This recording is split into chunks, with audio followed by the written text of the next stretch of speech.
Pemirsa, pengusaha mulai ancang-ancang akan melakukan PHK besar-besaran hingga akhir tahun. PHK dilakukan sebagai upaya untuk mengurangi dampak dari naiknya upah minimum yang dinaikkan cukup tinggi. Salah satu industri yang akan melakukan PHK adalah industri tekstil dan garmen. Kenaikan upah buruh di atas 2 juta rupiah di DKI Jakarta dan daerah sekitarnya membuat geram pengusaha. Sebagai respon dari kenaikan upah yang dituntut buruh itu, pengusaha berencana melakukan PHK besar-besaran.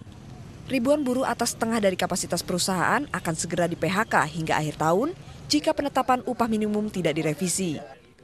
Menurut Sekretaris Jenderal Asosiasi Pertekstilan Indonesia atau API, Ernovian G. Ismi, saat ini sejumlah perusahaan tekstil akan merumahkan ribuan karyawan akibat tidak sanggup membayar upah buruh.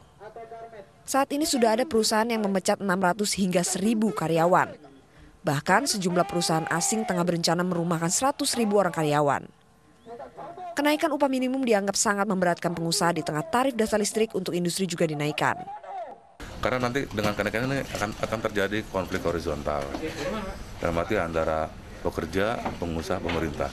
Yang harusnya pemerintah berperan sebagai penengah, ini kan malah terlihat di mana dia ada keberpihakan antara salah satu ini. Nah, ini yang kita khawatirkan.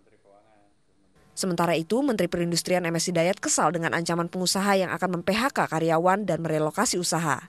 Menurut Hidayat, persoalan kenaikan upah minimum dapat diselesaikan dengan jalur diskusi, bukan ancaman tutup produksi. Bagi pengusaha padat karya yang tidak mampu membayarkan upah pekerja dapat mengajukan penangguhan ke pemerintah daerah setempat agar terlindungi dari ancaman pidana. Kalau dispute dengan upah, saya kira itu normal, harus diselesaikan.